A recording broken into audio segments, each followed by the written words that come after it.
Hello guys, welcome to my mini blog.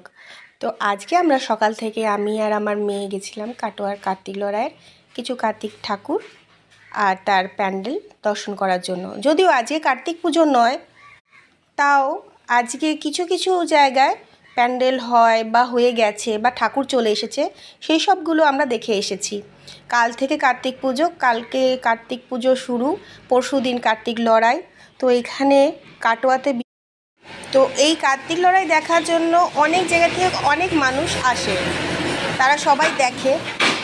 কাল থেকে প্রচুর ভিড় এবং প্রচুর লোকের সমাগম ঘটবে এই কাটোয়া শহরে। আমরা প্রত্যেক বছরই দেখতে আসি, এবছরও আমরা দেখে এলাম।